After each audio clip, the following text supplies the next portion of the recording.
Good afternoon. Today is Thursday, September 16, 2021. The Paso County Redistricting Advisory Commission is meeting in open session. We do have a quorum, as 9 commissioners are here, and we expect the 10th one to join us first. Mr. Quintanilla is finally logged on as we speak. Item number 1 is welcome, Chairman. Yes. Again, everybody, thank you for coming up. And I understand there's quite a few people here. And that's real good because I like people getting involved and getting informed and hopefully participate in the drawing of maps. So yeah, I guess that'll be it for as far as a welcome. And let's get down to business. Item number 2 is public comment. As of right now, we do not have anybody signed up for public comment. But as items come up, people from the public might want to speak that. Item number 3, receive a presentation from County Administration on the Redistricting Commission's budget and community outreach.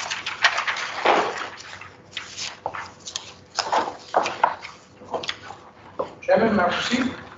Yes, please. One of the handouts on your desk is the Redistricting Advisory Commission budget, and it has it broken down to how the commissioners approved it. Oh, there will be a 911 call every once in a while from. Oh, I don't know the speaker, just ignore it. Okay.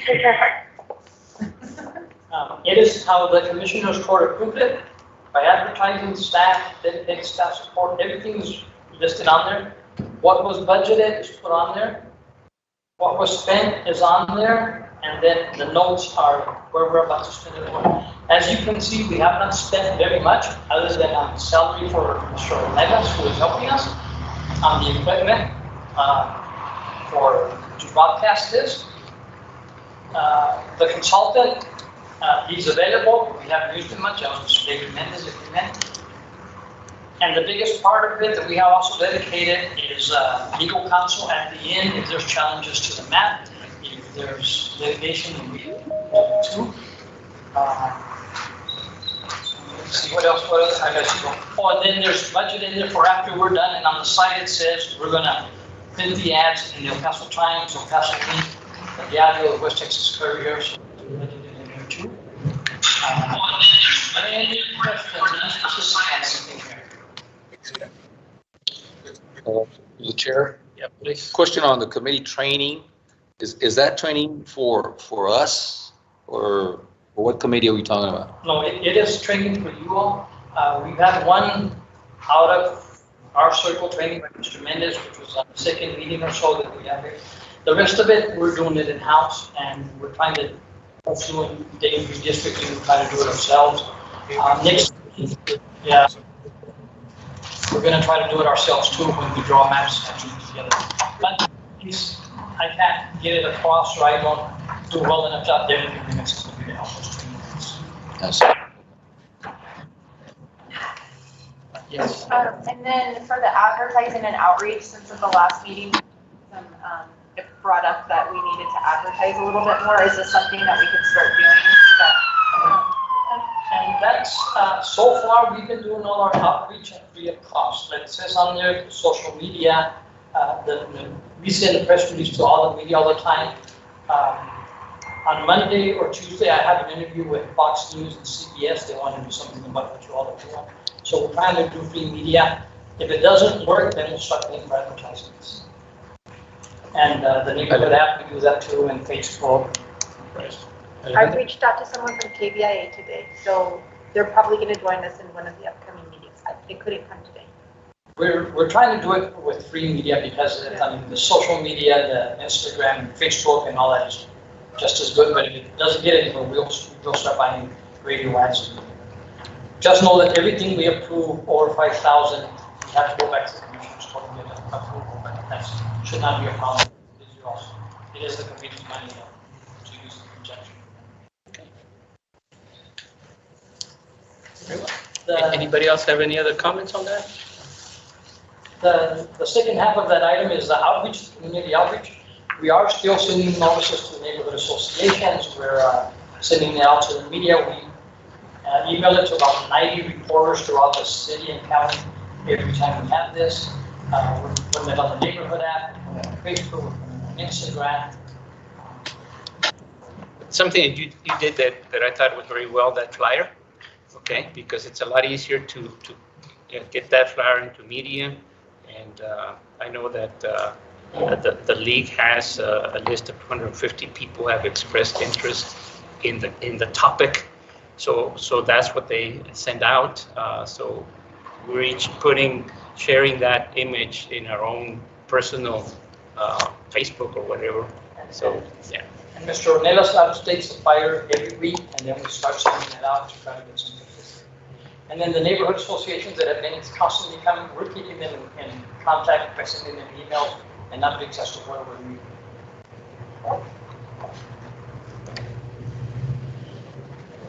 Yes, Do we have a sign-in sheet for the audience? Can we start collecting that information so that we can have a record? Good point. Get one more today. Thank you, sir. Chente just logged. Welcome. Yeah. Yeah. Hello, Chente. Welcome. Hello there, thank you. We're 100 miles away with round trip, so I thought I'd stay home and watch you all on YouTube. Okay. We can hear you clear, but you keep the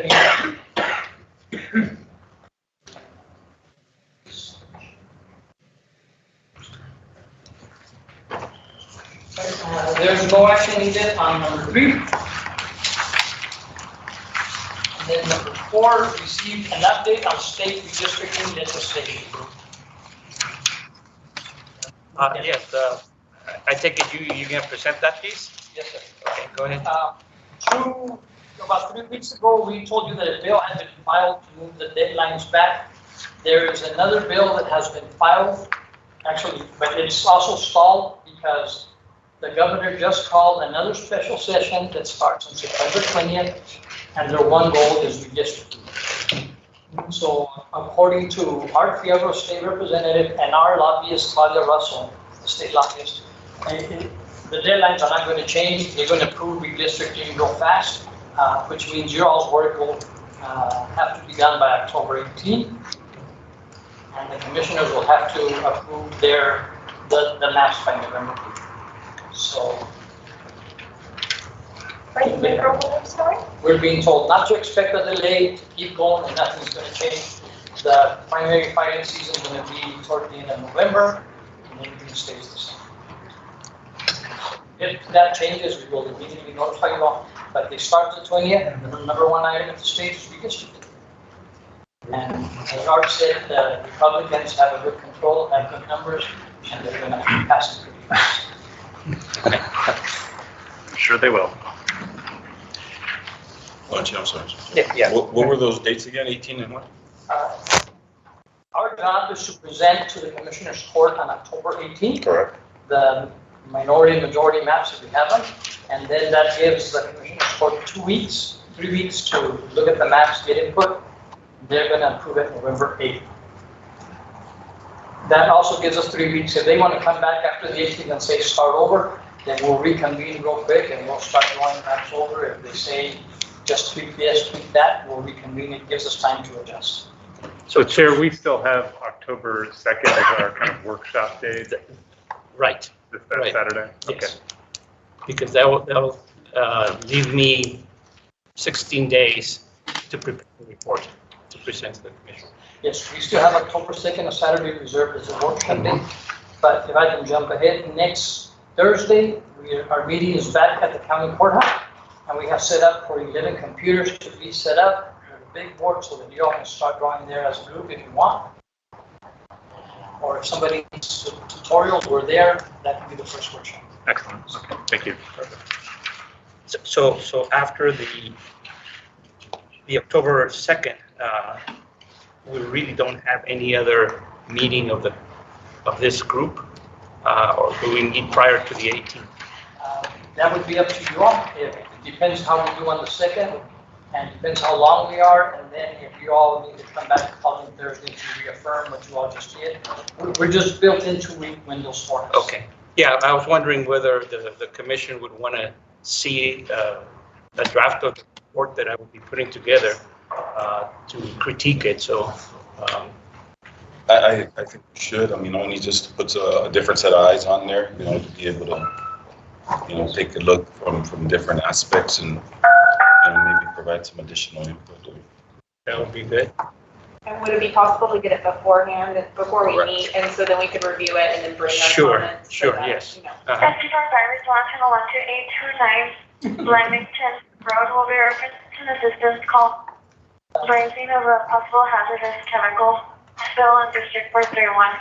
SC-5 response channel 1829, Lamington Road will be referenced to a possible hazardous chemical spill in District 431. Communications clear at 6040. It is for that reason, Chairman, that the last agenda item every week is to talk about the next meeting. Yeah. So that on October 2nd, we can set one for October 13th, 9th, or whatever that is. Right. Okay. That concludes item number 4. No action needed on item number 4. Then item number 5, review and discuss any new illustrative maps proposed to the commission. Yes. None. Do we have any? None were sent to us in advance via the website or via email. I don't know if any other commissioners have any illustrative maps to propose today or the public. Property owner 1, first metric. Can I pull the commission to see if any of you are working on a map that you hope to present at a future meeting? So we got 2, 3, 4. Okay, at least 4. As of receiving this, so. Okay. But thank you for sending this out. This is helpful. Yesterday, we sent out the Dave's Redistricting website and we all used it. We're checking the website every day to see if any gets submitted or emailed. And as of right now, the public has not submitted by that, except that one that was done 2 weeks ago and Mr. Butler. Right. Okay. Good. All right. So there's no further action on that one, right? No further action on that. Okay. Now, number 6, receive an update on guidelines regarding redrawing of precincts and the use of redistricting software. Before we get to the redistricting software, in front of you is a map that you all asked for some information. And the map contains the justices of the peace precincts 1 through 7. It contains a red star where the justice of the peace resides in the precinct that they reside, a blue triangle where the constable resides, and then a yellow diamond where the office is. This is just for you all's redrawing purposes, because one of the goals continues to be able to keep them in the district and not against each other. So before you start drawing, you need to know where they live, where they vote. 10728 Howard Road will be referenced to medical secretary, District 109, communications clear 6060. That map is up here too, you can see it, I have it on the side here, and it's on a table in the back if the JPs or the constables want to see that map with the stars and the diamonds and where they live, and that's for, it coincides with drawing maps on Dave's redistricting by precinct. It doesn't have the numbers on Dave's redistricting, but you can tell by the shape which precinct it is. So. Actually, if you expand, it will show you the precinct number on Dave's redistricting. And Chair, just for clarification,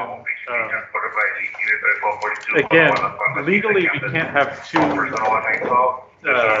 living in the same district or in the same precinct. We prefer to keep them in the same precincts, but that's not a legal requirement. Correct, yeah. No, you can.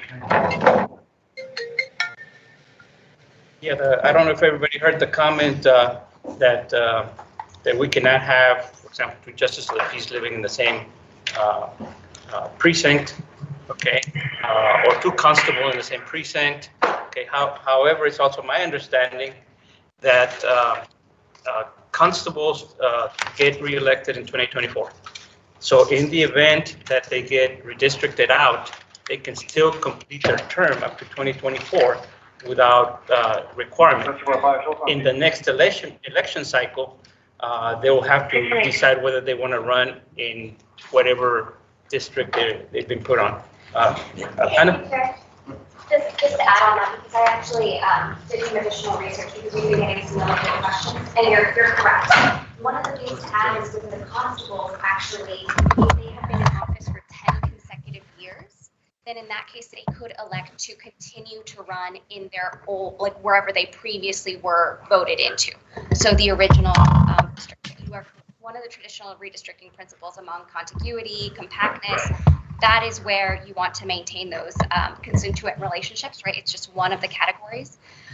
With regards to the constables and the JPs, if we move them, what would happen is they would then move and continue to operate in the new area that they were mapped into until the end of the term. So that means, yeah, that potentially, you know, once this takes effect, you would have 2 JPs or 2 constables in the same precinct, right? And so then it would be up to the Commissioner's Court to appoint a new either JP or a new constable to finish the term of if there's a gap now or there's no one in the new district that was left behind. Does that make sense? Okay, so the districts would not wait to be redrawn. That's correct. They would be redrawn automatically, and then we would have to deal with the fallout of that.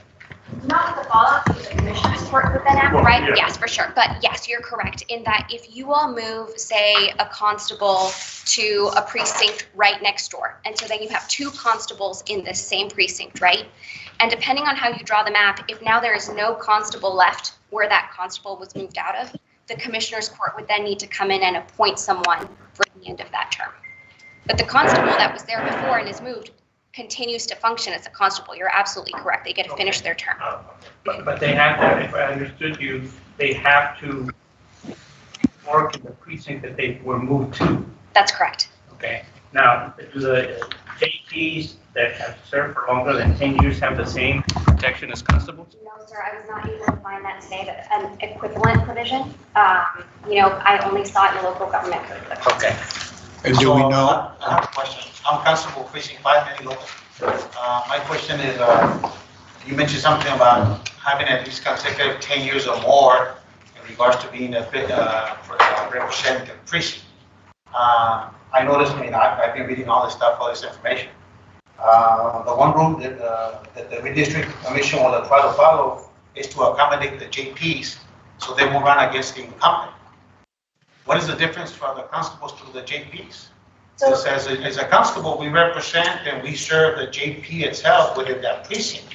So if we get moved out of the precinct, like you just mentioned, and the gentleman just mentioned that then we'll be having to help that precinct 3 or 4 or whichever we move to, aside from a precinct that we have responsible till 2024. How is that going to take effect? Yeah, and I think you understand my concern. I mean, Sir, that was actually Anna Schumacher, again, Assistant County Attorney. That issue was raised. We were going to address it on this item. You are correct, because the constables are also elected officials. Sure. You would also, they're under the same provision, considered in terms of the incumbent relation, which is why the new map shows the constable residence. So okay. I appreciate you raising that. I just want to make sure I bring that point up. Yes, sir. Because it does, I mean, come on. We're all elected officials, not That's correct. JPs, constables, commissioners, whatever. Yes. We're all elected. You're correct. Thank you We're for elected bringing for that the up. for the next 4 years in regards to our term. Yes, sir. Just want to bring that point. No, thank you. I have a question in regards to the. Please identify yourself. I'm Lucia Nájera, and I'm with the Rose Neighborhood Association. Now, you mentioned earlier, if they have been there 10 years, they are safe. Is that correct? From not needing to run against their precinct that is next to them, even if they got bumped out of their precinct.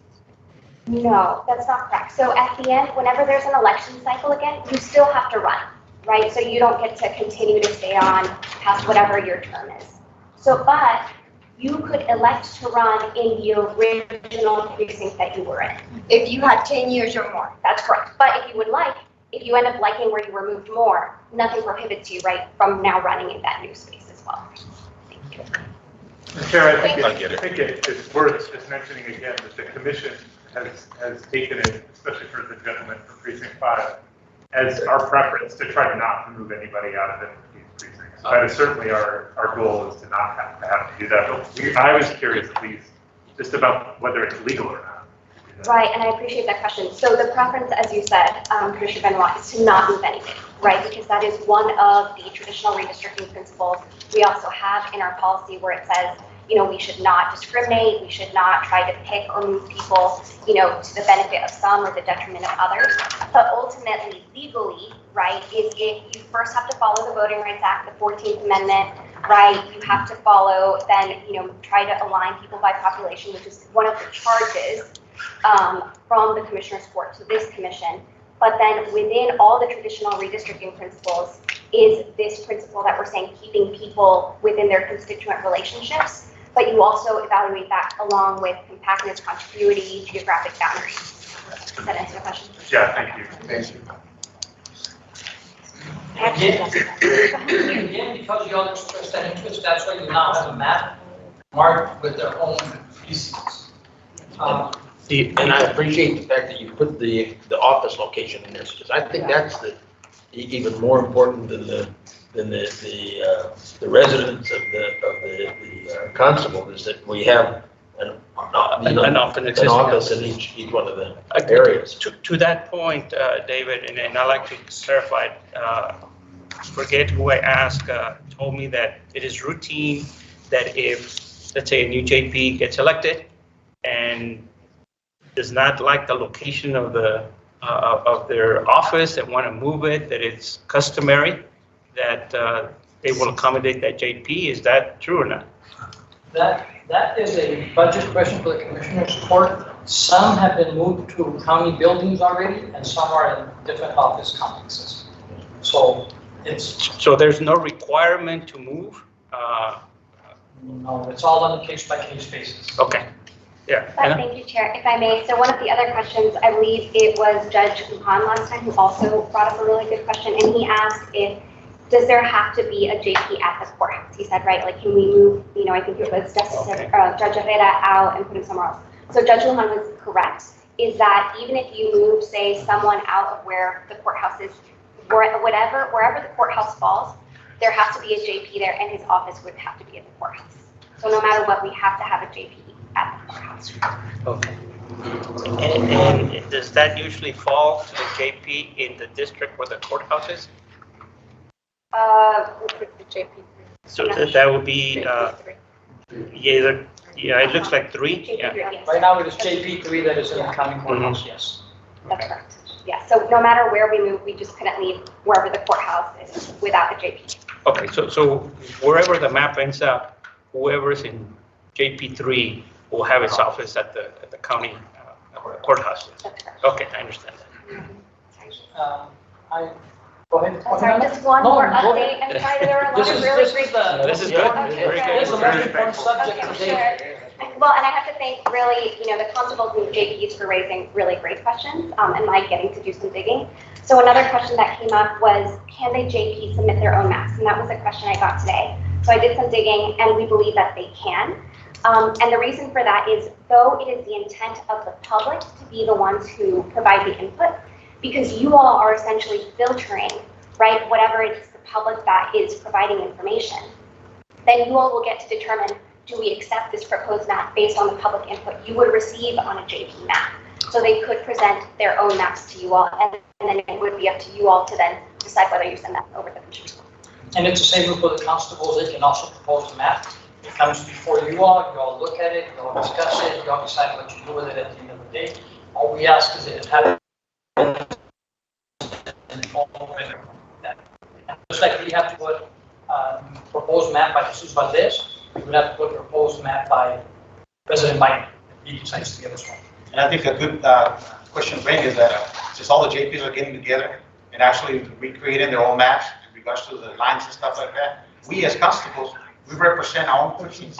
So if they, I mean, we vote for our JPs in regards to them redistrict their lines and everything, as long as we go together with them. Because we're sort of like the right-hand man to the JP. We execute all of their orders, and we go within the same treason as that same JP. So I think You know, I saw a map, and even Hector, Council out of JP3, I think he's been there 22 years. I've been there 21 years. We're the two oldest ones. And he kind of made that comment, goes, hey, you're gonna land up in JP3? I'm like, you know that, really? Yeah, Then we need to- let me address a comment you made, because the commission will receive multiple maps. Okay. Right now, we're scheduled to have a Saturday meeting where we will look at every single map. We will rank them. We will make a decision. We will select the top map. If it is unanimous, that's what we'll present to Commissioner's Court. If it's not unanimous, we may present a secondary, whichever map got second most votes for it. And that holds true for commissioners, holds true for JPs, holds true for constables. Of course, there'll be some consideration in regards to all of our physical address where we all live. Because I think that's where somebody made that comment about what if the JP or the constable is moved out of that precinct. I know the JPs are up for election at this pretty close by November, but the constables don't run again to 2024. I think that'll be, something. Yeah, that will definitely be a consideration as we review and rank maps. Anything else before we go to a quick tutorial on dating and Chairman? Mr. Quintanilla, just interrupt when you have something to say, please. Mr. Chairman, thank you for allowing me to take a little input. As I recall, I think Mr. Bracamontes, when we started this meeting, when we had the first initial meeting that was made, the district attorney's office was very explicit that there will be no elected officials in the meetings proposing maps because of their intents. Am I right, or is that not what the district attorney advises at the time, Commissioner Valdez? We'll let Anna respond to that one. Hello, sir. I'm actually Mofford again, State County Attorney. I don't recall that being said. I don't think the county attorney said that. I can certainly go back and rewatch that video. I reviewed the policy today, and I don't see anything that would bar them, because it would be up to the commissioners here present to, again, take into account what maps that they're going to receive or not. The one requirement that is very specific and is very, very clear is that elected officials should not be having oral conversations with any one of the commissioners outside of this open meeting. That is an absolute violation. Thank you. But they can have it but they can go ahead and have it in special meetings like we're having today? I'm not sure I understand. I'm sorry. Well, yes. Oh, yes, they could talk. Yes, they could come and give public comment. Yes, sir. And Mr. Quintanilla, to expand on your question, another part of the answer is that the county commissioner said this commission was going to draw the final maps, and they were the ones who were going to present to the county commissioners, not other elected officials, not the public, nobody else, but this commission. That, I think, is what you're referring to, that it's at the end of the day, it's this commission's responsibility. Chris? Yeah. I think it is important to, I think Mr. Quintanilla or Commissioner Quintanilla raises a really important point, which is the purpose of this commission, as far as I understand it, is to not be like the state of Texas and have the people who are elected picking who their constituencies. So I do think that, we will consider all maps that are submitted, but certainly we're going to take that into account, I think, and we're going to make sure we focus on the factors and not necessarily on the elected officials and who they want their constituencies. Yeah, I think that's really just important to put out there. Yes, and that's why the makeup of this commission is 2 people appointed by each commissioner's court member, and then an 11th neutral person, which is. Excuse me. Does that mean also that Commissioner, let's say Liana Holguin, could submit her own map? Yes, sir. Potentially, she could submit her own. The concern, and I think what Commissioner Benoit was saying, right, is that it should be the people selecting who represent them, not the representatives picking who they want to represent. So that's what it turns on. But she could, yes, sir. Yeah, she could, as long as she gives it to us. We'll put it on the website. We'll mark it as that it is her proposed map, and this commission will give it the same weight that they do any other map submitted by anybody. Okay. Alejandra? Okay, I have two questions. The first is, do we know, Ana, how many constables have more than 10 years? You know, I began looking it up. I don't know. Okay. Is that something you want to pull next time? As I do, I will get you an answer for the next one. And then my second question is, you had said that if for some reason when we redraw the maps, they're outside of the precinct, they would immediately start serving in that new precinct. So potentially there could be 2 constables in 1 precinct? There could be 2 constables or there could be 2 JPs in 1 precinct. If, once a commissioner approves that map, right, it's not like we vote on it here and then it takes effect, right? So it's a commissioner's court approves the map and then there's whatever period they say it's effective, right? And then at that point, you're absolutely right. There could be 2 JPs or 2 constables in 1 precinct. And the other thing to consider is there's an additional cost to the county, right? That's what I was going to ask you. Yeah. Are they going to be within budget or is there going to be a budget issue with that? So that's exactly the correct thing, because we're about to set our budget, right, as a county. So there would be an added cost to then begin to appoint and pay either a new constable or pay a new chief. Yeah, I think that would be a concern. Mr. Chairman, it seems to me like anybody, doesn't matter what the title is, can submit a map if they're interested in getting a map for themselves. Does the public know what process they use to submit the map? Well, to the extent that we've extended or have commented on the type of software that's readily available and that's free, they are free to use whatever software. They could draw it by hand. Okay. What I'm referring to is that they can't come to me and say, here's a map and you submit it for me. No, it's a process that they have to use. They come through Ramon Bracamontes to do that. They have to email it to us or put it on our website. And under public comment, they can put it there. Or they can come up here, sign up for public comment, as Mr. Ibarra did 2 weeks ago. And he said, here's who I am proposing this map. And we shared it with everybody and it's now on our website. But if you're submitting a map, we want them to do the same thing as you've done with the map you've submitted. You not only draw the lines, you draw out the statistics to show the population, the continuity and everything else. So, you know, we don't want to just be looking at a map and saying, you know, so if you're going to prepare a map, do the homework and make sure that you bring it to us to show that it's meeting our final objective of representing the population and such as it wants to. That is true. If you submit a map, you got to defend your map with the criteria that you use to justify whatever lines you drew. So, very good point. Chair, just a quick concern that we may have. We're running out of time. The 18th of October is pretty near. So should we set a timeline for when to receive these maps from the public or anybody for that matter? That's a good question. Just from our timeline, it would seem that prior to our October 2nd meeting, we would have to have those maps available. That means that whatever meeting prior to that October 2nd, that will be the deadline for submission of maps. Is that more or less how it goes? I would think so, yes. Okay. Commissioner, can we make sure that that's clear on the website so that people know the deadline? And then we'll start publicizing it in the flyers. In the flyers that we put out and all the media that we do, we will put out that all public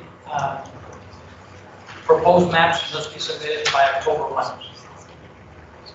Well, if it has to be submitted in an open meeting, whatever the previous meeting is. But they can also email it, remember, then I bring it and say this was emailed to the website.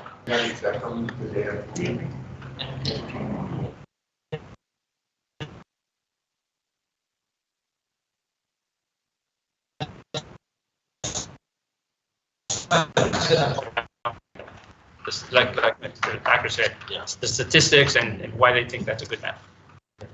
On our time table, we have 30th, October 1st is a Friday. So, I mean, Our Saturday workshop We hope to have so anytime before that. All right.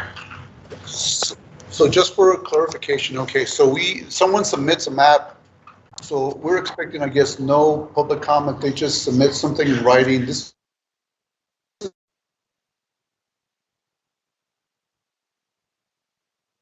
is a, or a question about that. Well, it's desirable that they come here, Correct. present the map, discuss the map.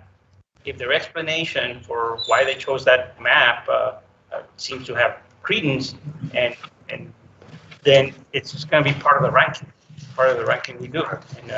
And if it's not complete, if we don't fully understand it or whatever, it's going to receive a lower ranking. Okay, so it behooves whoever presents a map to be, So that's why I would recommend that it ought to be the week prior to the last meeting, the 2nd of right, which of would be the October, 30th. which would be. Then the first thing you get on is that finished colors and the map. You get 4 drop-down items. And the drop-down, name your map first, like you would name it Frank Hernandez Map 1, in case you want to go through. And then after that, it's there we go. You put the name, Texas, then you do 20 precincts under page, that gives you the population by voting precinct that we have right now, which it seems to be the easiest one to do it. You can also, the option is 2010 precincts, you don't want to mess with 2010 precincts, but you want to go 2020. And then this is very important, under plan type, where it says Congress, you have to select state senate. You have to select state senate, you did it. And then on the entire state. Ramon, may I interrupt you there? What are the other options on the plan type? Because I think there was a other selection. But so you don't have to build it, the state senate is already built. Okay, that's fine. And then on your entire state,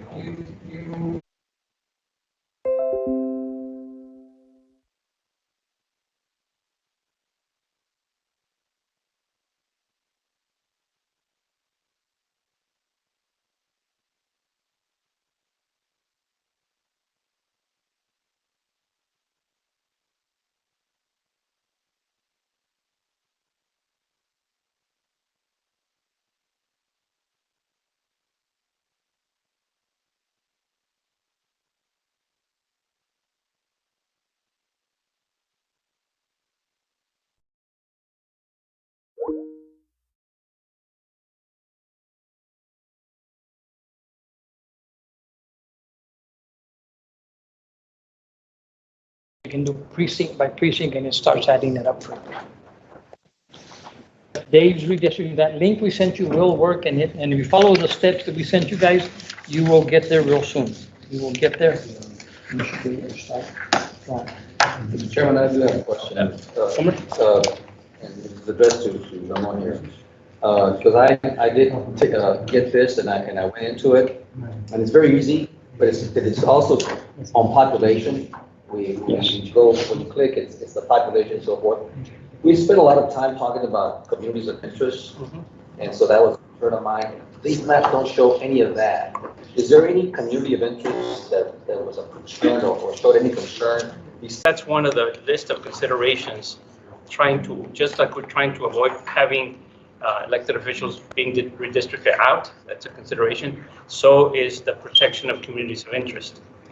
Based on the work that the league has done, there is a prevalence of similarities of communities of interest for the area from downtown to Di Trevino or Zaragoza, south of I-10. Okay, so that was one of a group of communities of interest that were similar to each other, acknowledge each other's similarities. Yeah, go ahead. Like, this is what you got. I mean, I clicked on number 1 up there, which is blue, and I'm just starting to rebuild the map we have in front of you. So I clicked on the 2 precincts and then blue. When you're ready to go to the next one, after you're done with 1, that number 2 is green. It's a matter of clicking on number 2, and then you just start clicking on that. It'll take a while to catch up, and I just clicked on the green over there, and I just clicked on the big one, and that was gonna change the green. Yeah, there it is. There it is. Yeah. So that's, and then you just start adding around it as much as you can. And right now on the slide, it tells you that number 2, it has 6,000 people, and the other one has that many. If you decide you don't want to duplicate this map, you just go to the eraser, it's the same with redistricting. You click on the blue, and it should disappear. Yeah. I check it now, and it will disappear, and you can turn that pink if you want to put it in. Also, bear in mind that there are certain communities of interest that are on the fringes of geographically, where it's highly unlikely that any map will propose breaking it, okay? If you're far east or you're far north, like Canutillo, you're not gonna break that up because then you cannot equal populate, okay? So we focused on the areas that could potentially, be affected. But anything on the fringes, whether north or far east, much of a chance that a map can be drawn that meets. Community of interest, please come and let us know, right? Or submit data to us. I'm sorry, that we can then consider. So thank you, sir. Thank you. So that's kind of a concern that I have, because I think you've done great work with the League of Women Voters, but at the same time, I don't know what your outreach is doing. Correct. And so if there's another community of interest that's out there that's not aware and not part of your circle, their voice isn't really heard. And so from my perspective, I would like for the commission to consider opening it up and allowing the general public, if you feel that you are a community of interest, you have a voice, and you have an opportunity to present your interest to our body so that we can consider it. In addition to, and so this is important to us. Mm-hmm. I think it's fair public input for people to come in and say exactly what you just said. And for this reason, that reason, I don't want to be broken up. Yeah. Oh, and just to clarify, if we do present a map, we should do it in the same fashion that you did in separating JP 6, 1, and 2? Yes. So that we can see the difference in the number of population between the both of them. Correct. Because this map, it's all one. It's all one, and then the one you presented to us, right, you just separate them. Okay. See, I now just hit home. I just clicked on color and then click on precincts, and it starts coloring. It tells you how much I have for each precinct now. 41, 118, 18, 39. 3 hasn't populated yet, which is actually colored. You've done a good job of coloring and staying within the line. Now, You must have done good in kindergarten. if you look at the icons to the right, there's one that says statistics, okay? And that will give you the population breakdown. It'll give you the partisan lean on either what you've got, okay? And if you click on the other one that's, I think it says analyze, okay, that will give you 2 of the key components, and that's compactness and deviation. No, deviation is statistics. Compactness and contiguity. It's just real slow watching up. I've made it real large. You can see precinct by precinct by precinct. I did see it down. And that program allows you to zoom in and look at this. Yes. The plus and the minus over here lets you get into every little precinct. Because some precincts are real thin and you can't see them on the map unless you make it real big. The key is just pick a color, pick the paintbrush, and start making that precinct that color. If you want to undo one, you gotta hit the eraser and undo it, and then you gotta go back to the color and the paintbrush and start over. And you gotta do it by color, by color, by color, by color. The other thing, that icon that has like a, I don't know, like a pickaxe or whatever. Yes. And, that one of the options is go and look to see if I forgot to highlight a precinct. Okay, so because you're right, there's certain precincts that are so tiny that unless you have it very expanded, you forget it. Well, it lets you show that you did not allocate a given precinct. But again, if anybody wants to start drawing tomorrow during the day or Monday or something, call us if you get stuck. We'll find a way to help real fast. And if not, next Thursday, you will have a laptop in front of you all. You will have a laptop in front of you to start drawing. Okay. David? Mr. Chairman, let me make, I've got a couple comments I want to make, and one, I apologize, I was late getting here. I was previously appointed to serve on the City Redistricting Commission as well. I am no longer on the City Redistricting Commission. My city rep called me this past week. They found no ethical violations, no conflicts or anything else, but somebody was saying it didn't look good. And he asked me if I had to choose between the two, which one? And I told him that this is the one that I wanted to serve on. I wanted to serve on both, but if I had to choose one, this is it. So I was removed from the city commission as of Tuesday. They had their first meeting earlier today, and I guess they were unrepresented because they had not replaced me yet. Okay. So anyway, Thank you. Two comments that have come to me that I just want to throw out to people to suggest is, first of all, is there any firemen in the room? I know it was at a fire station, right? Okay. This was brought to my attention by a fireman and such. When you draw these lines, and this has been all the time, you know, you draw and say, okay, we're going to go down Lee Trevino Street and draw this line and everything else. So people on the east side of Lee Trevino are in one district, and people on the west side of Lee Trevino are in the other district. Fire department doesn't do it that way. They have a computer system that says a street, and even when they're figuring out what truck to send where, is based on the street and everything else. And even when you draw a line down and use that line as a line dividing two districts, both sides of the street are put into one district. So they know that, hey, if you heard something that is on Lee Trevino Street, you don't have to worry about what side of the street it's on. It's in this district.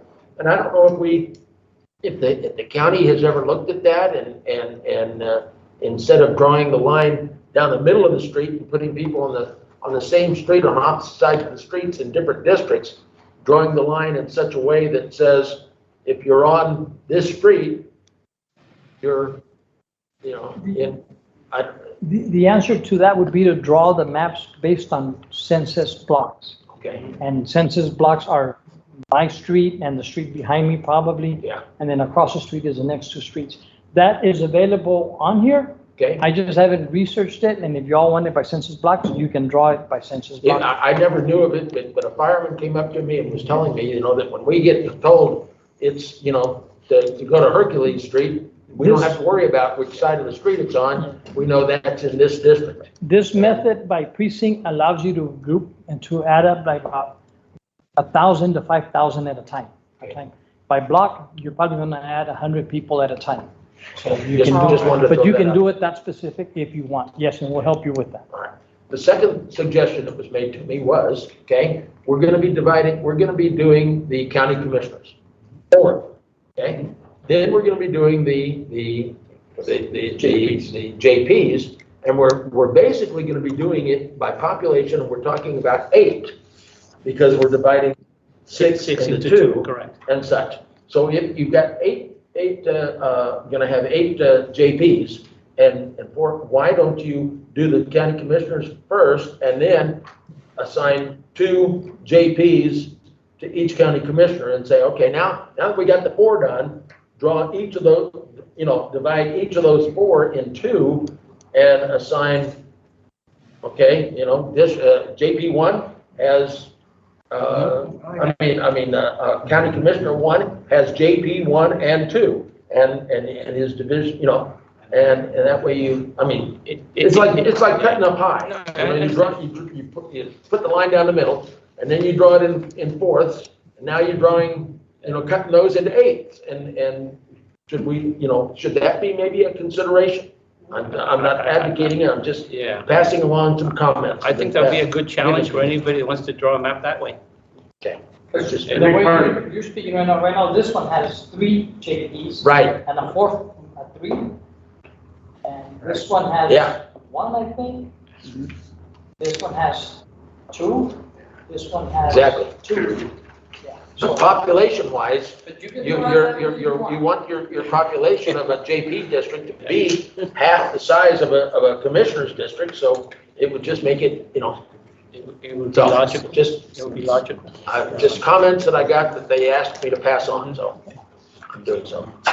I think part of the problem may be kind of the rest of the factors that we have in this map, right? There's a lot going on with JP constables. There is. It's always going to be a balance. Yeah. But yeah, I mean, we just need to start getting some maps out, so hopefully. Yes. Exactly. And I'll be honest, in working with this, I do one that followed all our principles. We did 108 per precinct and kept the 3 stars in each one of them together. It's not easy, but it is. Yeah. Submitted. Yeah, Anna, please. Thank you, Chair. Anna Schumacher, again, Assistant County Attorney. So I just wanted to bring two things up. As I've done this research, I'll share what I've learned. So there are, in fact, different counties that do it that way, Commissioner Jackson. They definitely allot, per the commissioners. One of the things that I will also say for you all to keep in mind is that one of our traditional redistricting principles is to conserve the cores of existing districts. So as Commissioner Benoit said, you also have all these other considerations that make it difficult, but that doesn't, of course, prevent you from presenting that map. Did you say preserve the court? Core. Oh, the core. I mean, what we got, what people are used to, and Right. yeah, let's not change it too much. Bear in mind that we're gonna make a decision that's gonna last 10 years. Okay, so and in the case of JPs, it's been 20, some people argue it's been 30 years since the maps have changed. So there's gotta be, just by nature of the beast, difficulties in matching every single criteria. The last thing I'll show you is that it saves it automatically in a weird folder. I'm gonna try to click copy into match it, and you'll just see that it has all the maps that I've been working on. But it does, you will keep, it keeps a directory of every map you worked on under your name, so just name them different every time. Frank 1, Frank 2, Frank 3, and you can go back and forth and look at it. Thank you, Mr. Chair. One of the questions I asked Ramon prior to the meeting, and I'll ask everybody here, is a concern I have with the community of interest that we call Fort Bliss. Okay.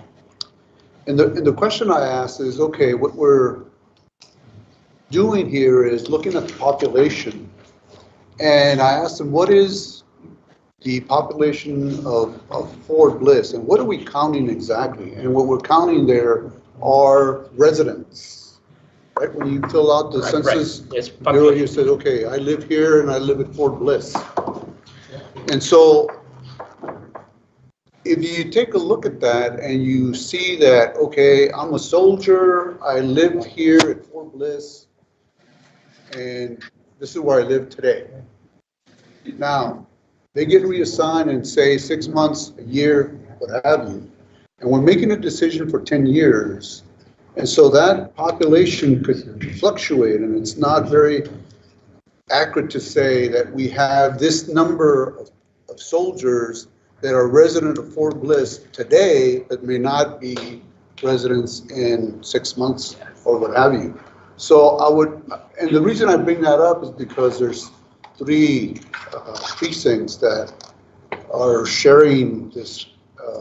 Well, we had it at Fort Bliss was in Commissioner 3, right? 2.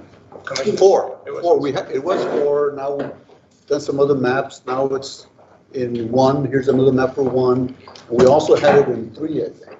In the current map, it was 2 that had Fort Bliss, the entirety. Commissioner's map or JP map? Commissioners. Commissioner map. Yeah, see, Which that's is 2. That's the orange. Right. So now, if you highlight the Fort Bliss district, it will give you what that population of that district is, okay? And Yes. remember that there was a census date cutoff. However, data they got up to that point, that became the official number. And that's the only thing we can work with. And that's what the numbers now with the 2020 census will tell us. And you can see that even though geographically that's huge, there's not a lot of population in that particular district.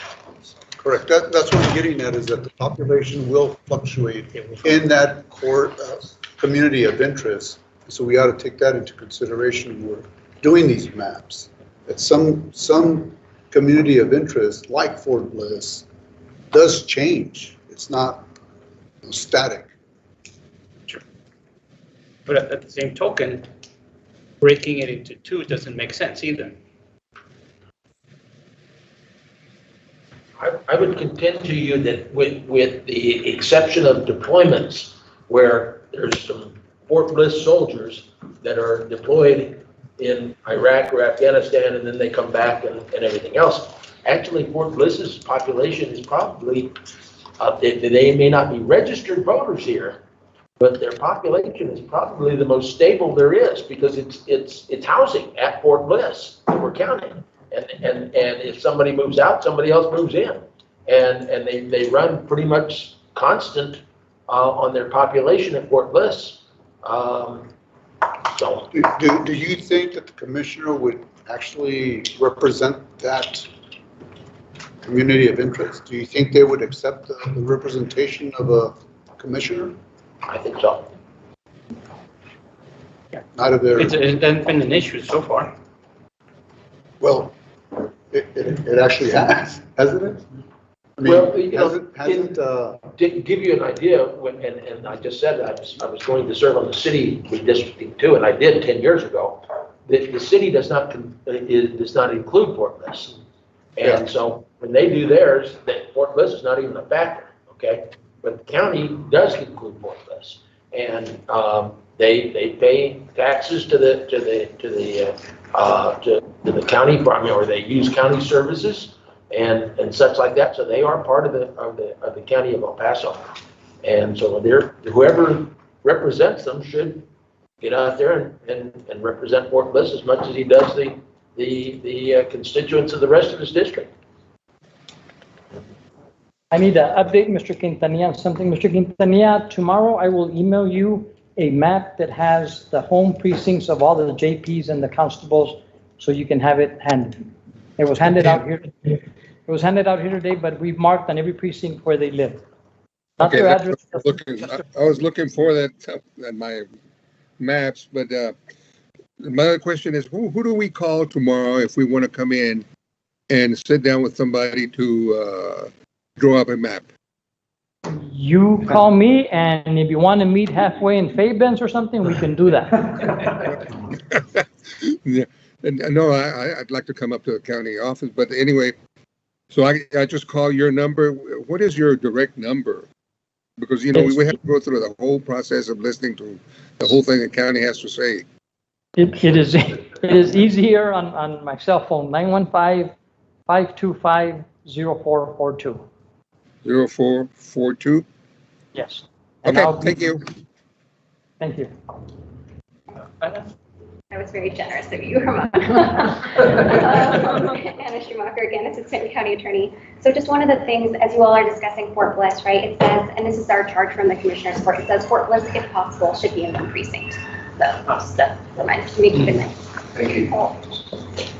Commissioner Osa, again, one other thing that we mentioned to you, I've talked to soldiers at Fort Bliss quite often, and I try to talk to them and get them to register to vote here in El Paso while they're here. And I asked them, I said, you know, if you're just interested in voting for the presidential election, you can vote for that, whether you're from Kentucky or from Minnesota or, you know, wherever. I said, but while you're here in El Paso, are you really keeping track of what's going on in Kentucky and Minnesota to be voting there? Whereas your children are going to school here in El Paso. They're in the El Paso School District or the Socorro School District or the Ysleta School District, and you pay taxes to those school districts, and that's the biggest chunk of your tax bill. And that for that reason is the reason that Fort Bliss soldiers, I think, should register to vote while they're here in El Paso and take place in the local community politics. I totally agree with you that they ought to vote, but they don't. Yeah, true.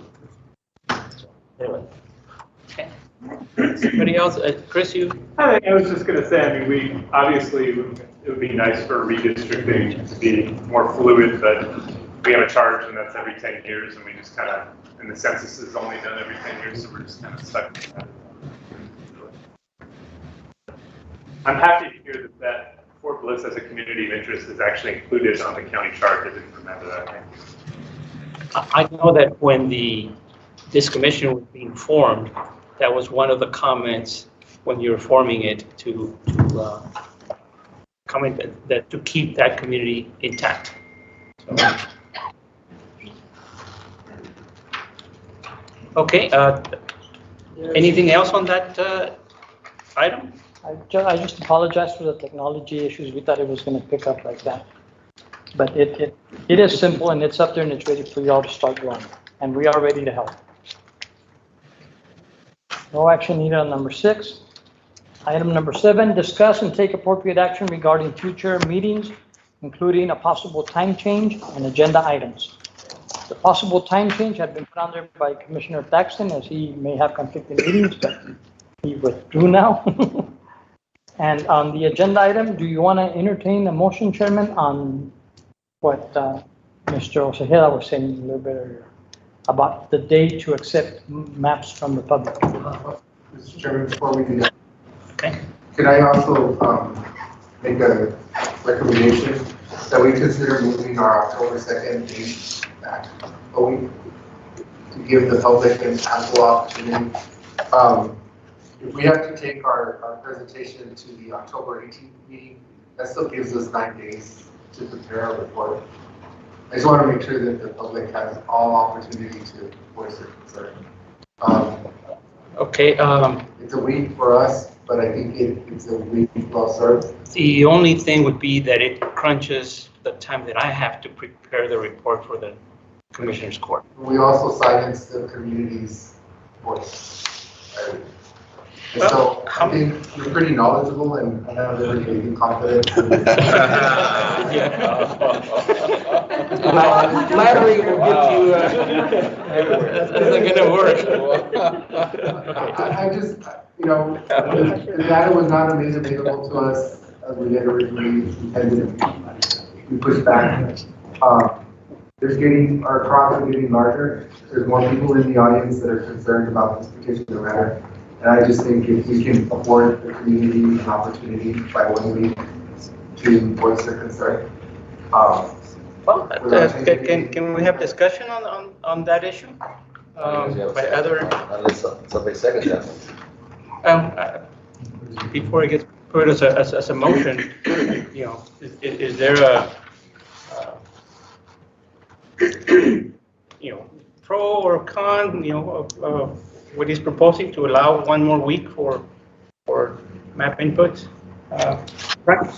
So I kind of agree with him. I know that there's a couple of things that we need to work on as far as community outreach, like you mentioned. I know we have to talk to the community about submitting their maps and giving them the opportunity to. So that's going to be a big component of us to reaching out and how we're going to do that to be able to get them to submit their maps for those that are interested with the parameters that we need, you know, to meet the qualifications for us to be able to review them.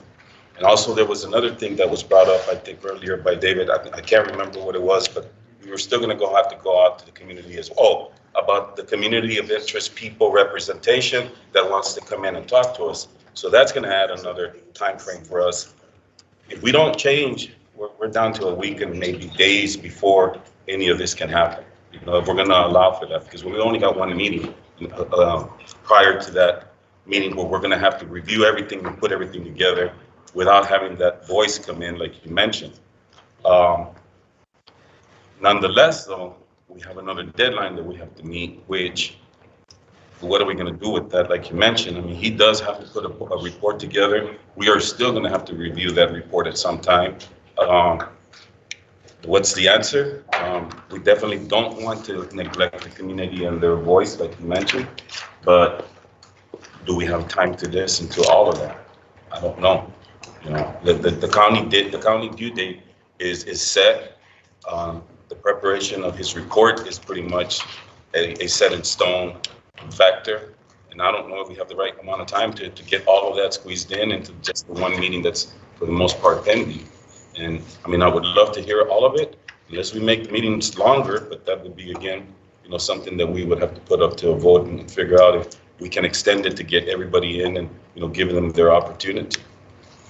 I have a calendar in front of me. October 2nd is a Saturday. That gives you all October 12th, 13th, 14th, 10 days later, to re-meet again and hear and discuss the chairman's presentation and what he's going to say and everything before it goes on TV. Yeah, it seems that it's a balance between the time to write the report and share the report and get critique on the report versus expanding the time for community input. That's kind of the trade-offs that we're dealing with here. And my perspective is, I think whatever we decide is appropriate. But because of all of the delays that we've encountered and because of the information not being readily available, because not us having the full understanding of communities and interests, how we factor all those matters in, I think all of us in the commission have agreed to put the energy necessary to get the report and the project completed. We should really extend the opportunity for the community to have a voice. That's just. Alejandra? Well, I agree with Albert, except I might not be here October 9th. I'm just throwing it out there that it might be out of town that day. And I know it's not dependent on that, but I just wanted to say that. But I also feel like it's almost, 2 weeks still from, a little over 2 weeks from today. So I don't know if that's ample time for people to propose a map or not. 2 weeks, I mean, I think maybe 2 weeks. Maybe we should see how many maps we get by the 30th, and then maybe propose it on the 30th if we should extend it. It's still 2 weeks, I think, so. Omar? Mr. Chairman, when we had our budget presentation, it had here advertising and outreach that they're doing. And I'm just wondering, when we're doing this social media and so forth, are we asking the public to come and meet with us and present their interests? It's on every communication we send is that it's an open meeting and they are welcome to participate virtually, in person. It doesn't specifically say submit a map. We will start doing that based on your all's recommendation today. And we will start publicizing that they have to submit a map by the date you all pick, which right now is September 30th. When you say you're publicizing, I mean, other than putting it out on the county website, I mean, how are we publicizing to the public? We're doing all kinds of social media. We're notifying all of the media, about 50 reporters. They just don't pick up on it and do a story every time. I appreciate the people that are here and giving input and everything else, but how did most of you find out that this meeting was taking place here tonight? Leave it women voters. But that was last month. We participated in all that. Yeah, so I'm saying, is the word getting out to the public? Thank you, Chair. I mean, I think that we have a deadline that's set really by the state and has been confirmed today, and that's a deadline that has been clear since the first meeting we've had. The calendars that you put together have been public since before I joined the board, right? Because there was a question about who was going to come on board. It is, I mean, I think we all need to have as much community participation as possible.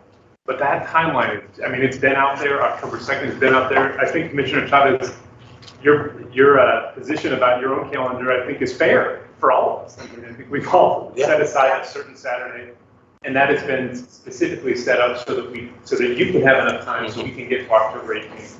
So I hope that we can get the word out and that people can take advantage of this time. But people have had access to District R. I think our first community map from the League of Women Voters came in. My first meeting when we were at the hospital or at the medical school. So I hope that we can make up that community investments. Unfortunately, we don't have a ton of engagement sometimes in El Paso County, and I hope maybe we can in the next 2 weeks. But I'm not sure we have the time. That's what Mr. Quintanilla said last week, that he tried to get his community out, Favens, Cornel, and Clint to come out, and they just didn't want to come out and talk last week. The other thing, an inter-office county commission policy, to have it on Monday, October 18th agenda We have to submit it Wednesday, the 13th before, at the end of the day on the 13th. So we'll adjust whatever you need, but that will give us 4 days. From, Yeah, I had not considered that. Yeah, I have agenda deadline. So I'll have 1 week. Thursday morning. If we keep to our schedule, I'll have 1 week to complete it and submit it to you, to be put in. And for them to vet, yes. Yeah. So the submittal requires the backup and all the material Yes, to be sir. posted along with, yeah. So By that Thursday, even the adds, that 14th cuts in the 3 days off the 72-hour posting, right? Yes, sir. So this is, if I may, this is what we have a meeting next week, the 23rd of September. Right. On the 30th of September, if we would give the public a deadline of saying submit everything on the 30th. So we have a meeting on the 30th. We have a yes, sir. meeting on the 30th. Then we have the 2nd of October, our work meeting, that's the whole day. And then on the 12th, we could, not on the 11th is a holiday, so the 12th, Tuesday, we could do a review of the report. Chairman, I don't know if that's enough time The for you. 12th or the 13th, yes. The 12th, 13th, then if it's ready. But I have Tuesday to submit the report to you to be included.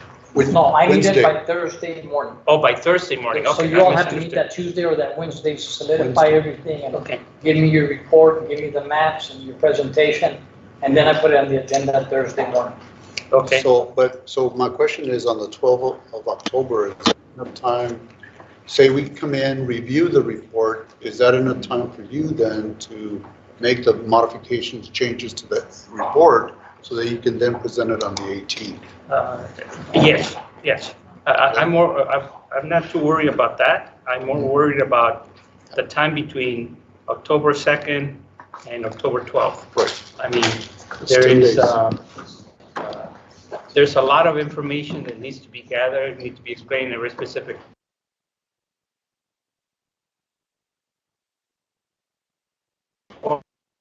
The defense of the map that we end up, we have to document that, you know, it's not a trivial task. So it's 10 days.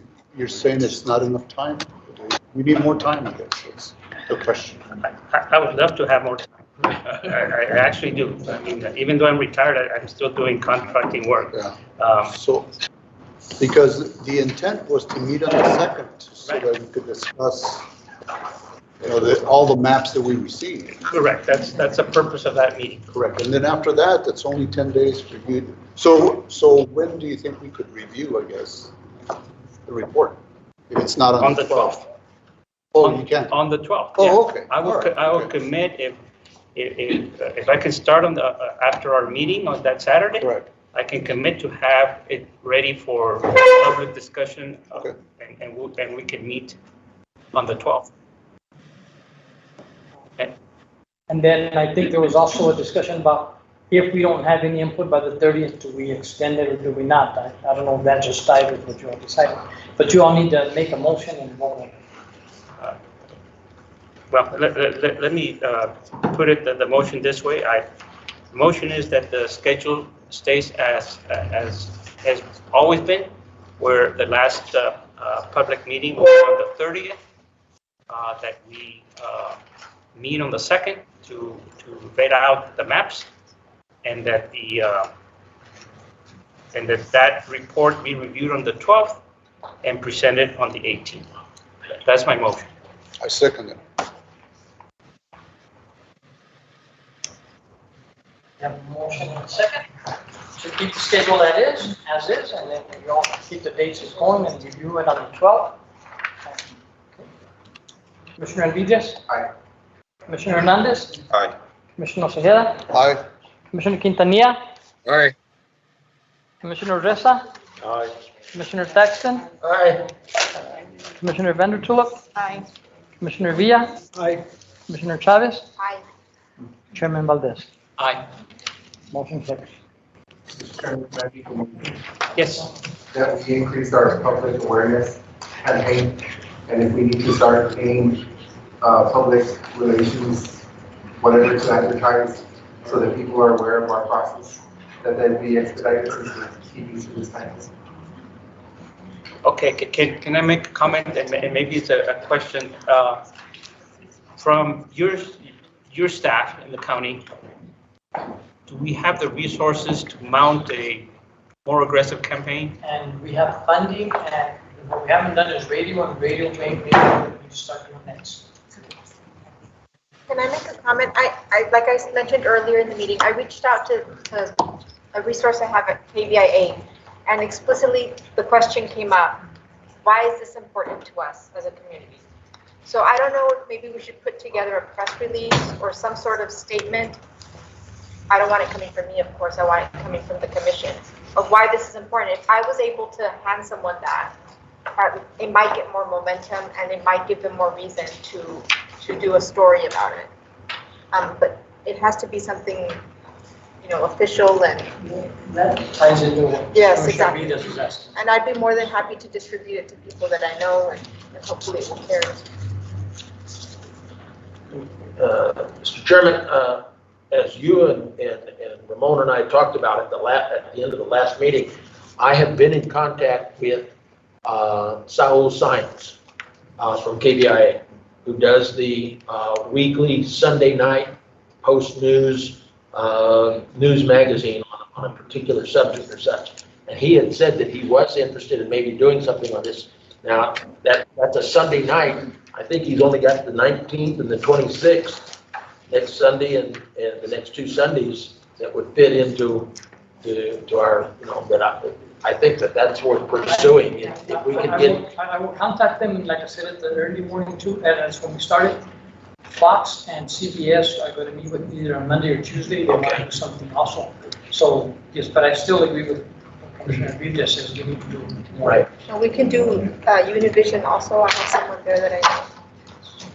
But the motion on the table is to send some of the money to the budget, Yeah. right? Yes. And we do have the money, right? Yes, I would second that motion. I was about to say. Yeah. There's a moment. Yes. Just first of some discussion, I will make a general comment that I'm probably one of the younger people on this commission, and I don't have cable, and I don't have, I get all my news from Facebook, and I, for work, do have to use paid advertisements on Facebook, so if we're trying to get some younger people more involved in this, we might look into paid advertising on Facebook and Instagram, not just the free.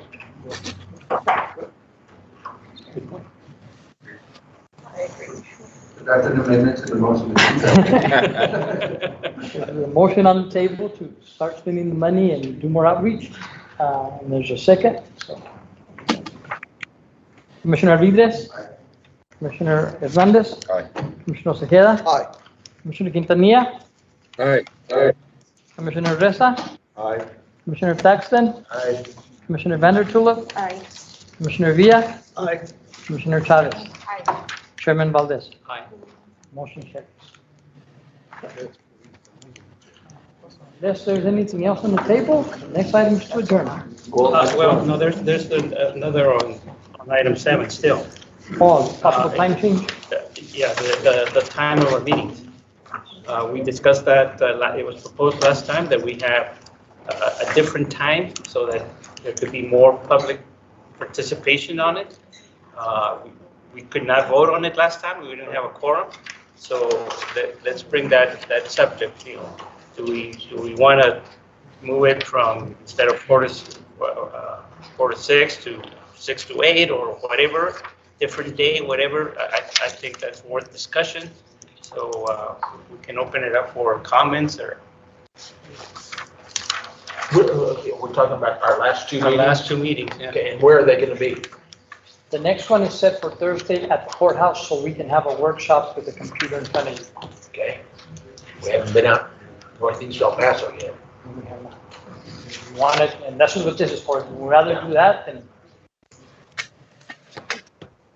For the final one? Yeah, well, I've had people ask me, well, when is the meeting going to be out northeast? And I said, well, we met on the east side and in Favens and the west side, so. So we haven't touched, well, we've touched Being here covers, the commissioners. covers precinct 4, but it does not cover Northeast.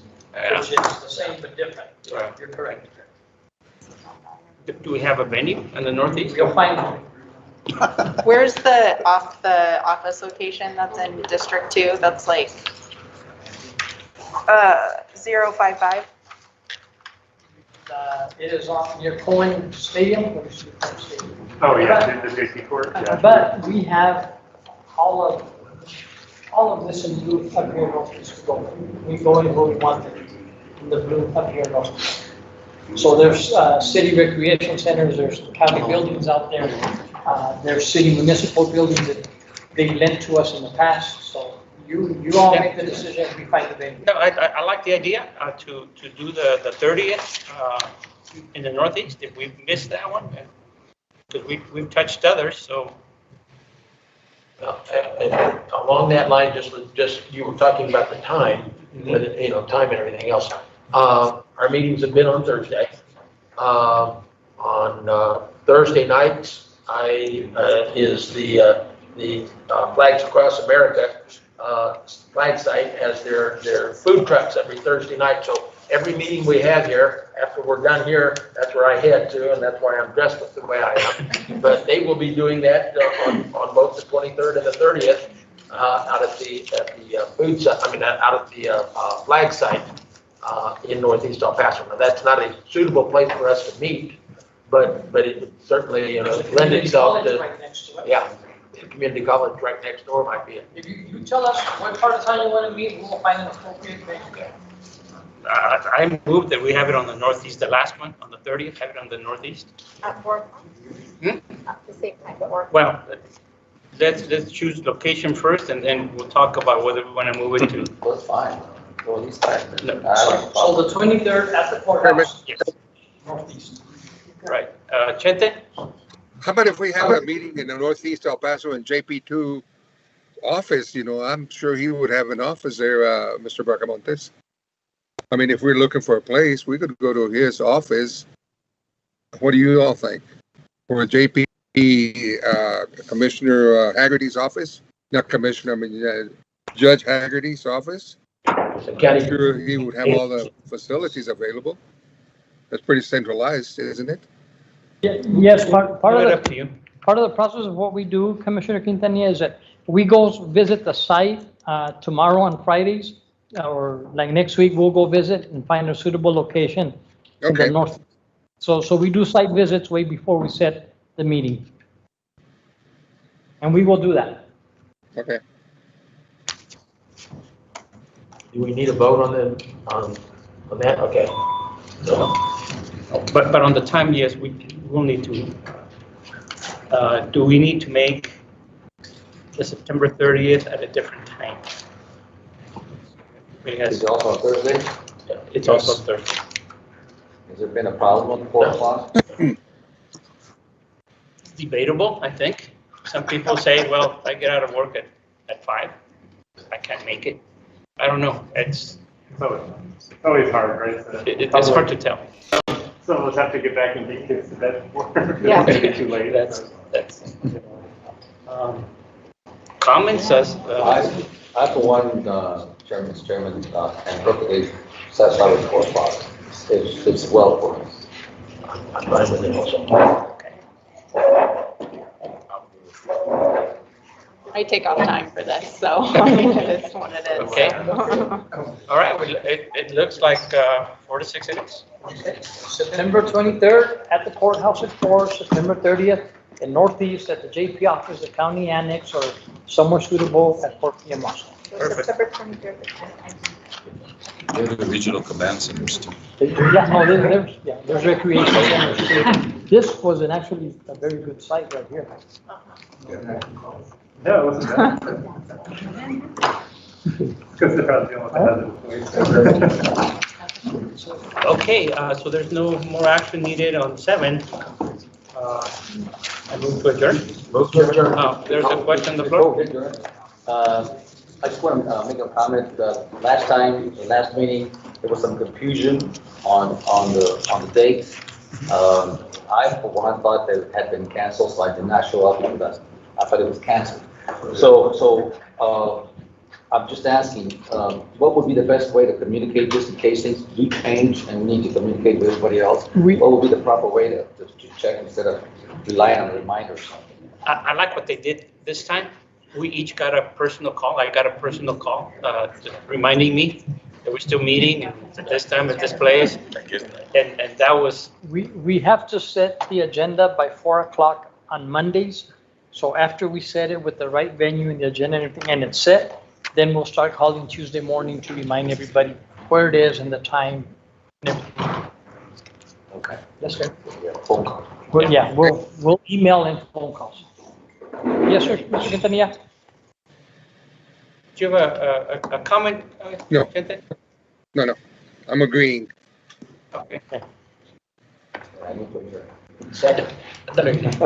So adjournment was thrown out and seconded. Anybody, any opposition? No? Meeting's adjourned. The Redistricting Commission meeting is ended at 5:40 PM.